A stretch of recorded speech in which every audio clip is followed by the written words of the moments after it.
Hello అండి. అందరికీ hi. Video గురించి వెయిట్ చేసేవాళ్ళైతే ఒక చిన్న లైక్ కొట్టండి. ఇప్పుడు మేమొచ్చింది డిస్నీ సీ. మేము హాంకాంగ్‌లో ఎళ్ళాం గదా! అది డిస్నీ ల్యాండ్. ల్యాండ్‌కి, సీకి తేడా ఏంటంటే ఇదంతా సీ థీమ్ పార్క్‌లా ఉంటది.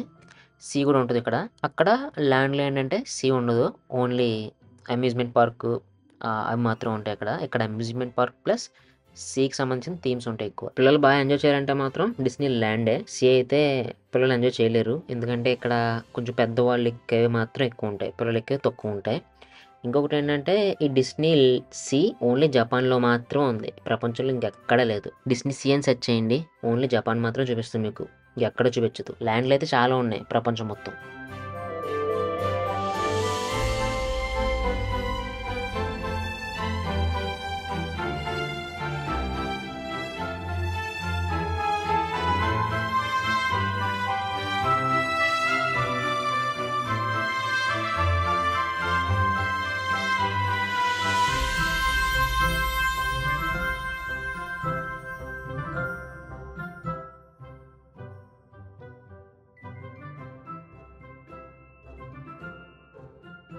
చూడడానికి వీడియోలో తెలియట్లేదు గానీ, అక్కడ చలి అయితే మాత్రం ఒక 6 డిగ్రీలు, 8 డిగ్రీలు ఉంటది. మామూలుగా కాదు. భలే మొత్తం మేము జపాన్‌లో ఉన్న అన్ని రోజులకి ది లోయెస్ట్ టెంపరేచర్ ఇక్కడే మాకు.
మా బుడ్డోడు బుడగా బుడగా అంటే అక్కడ బుడగల దగ్గర తీసుకెళ్ళా. బుడగ ఎంత అనుకుంటున్నారు? ఒకటే ₹1000 మాత్రమే. మన అనపతిలో ₹100 దొరికి బుడగ, ఇక్కడ ₹1000. కానీ క్వాలిటీ డిఫరెన్స్ వస్తుంది. కానీ కొన్నా కూడా ఇది అనపతి దాకా తీసుకెళ్ళాం కదా అని చెప్పి, అది అనపతి మీన్స్ రూమ్ దగ్గరికి మాత్రం వెళ్ళగలం. మళ్ళీ ఇక్కడి నుంచి వేరే ఊర్లు గట్ట తిప్పాలి దీన్ని.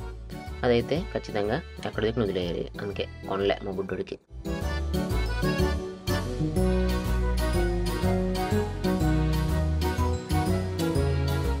ఈ డిస్నీ సీ మొత్తం 176 ఎకరాల్లో ఉందంటుంది. ఈ పక్క నుంచి ఆ పక్కకి వెళ్ళాలన్నా కూడా నడిచి వెళ్తే సాయంత్రం అయిపోద్దని ఈడు ఈ పక్క నుంచి ఆ పక్క వెళ్ళడానికి ఇలాగా ఫెర్రీలు బొట్లు పెట్టాడు.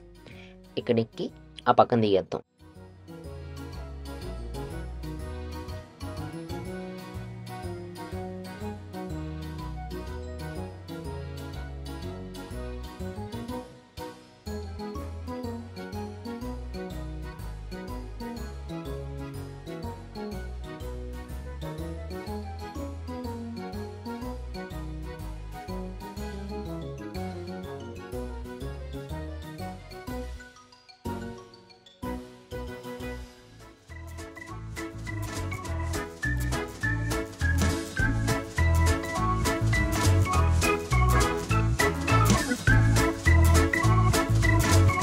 ఇది పొద్దున్న 9 గంటలకు ఓపెన్ అవుద్ది.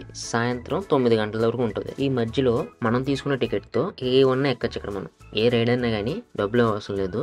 ఏదైనా కానీ ఎక్కేచ్చు. ఇక్కడ 2 టైప్స్ టికెట్స్ ఉంటాయి. ఒకటి ఫాస్ట్ లేను, ఒకటి మామూలు నార్మల్. ఇలా చిన్నపిల్లలతో వచ్చాం అనుకోండి, ఏదో లిమిటెడ్గా ఎక్కడం తప్ప అన్ని మనల్ని ఎక్కనివ్వడం. ఇలా చూసుకోవడం సరిపోద్ది.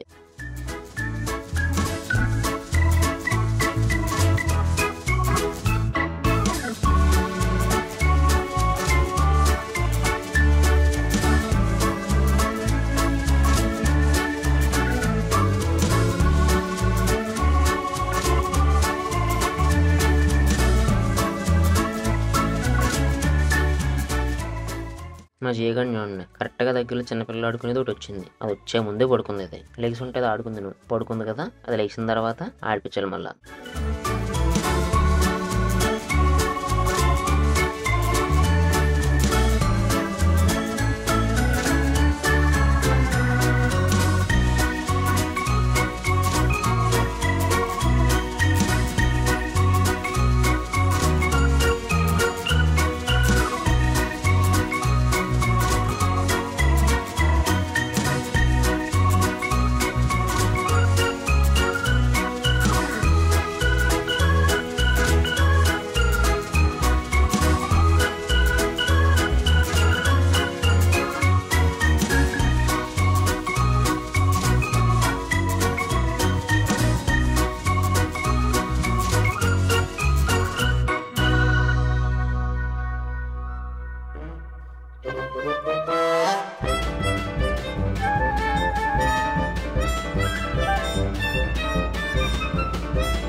వీడియోలో ఏం చెప్పాలో ఎలా చెప్పాలో అర్థం కాక కొంచెమే చెప్పి మిగతాది మ్యూజిక్తో మేనేజ్ చేస్తా. మీకు నచ్చిందని అనుకుంటున్నా. నచ్చితే ఓ లైక్ వేసుకోండి.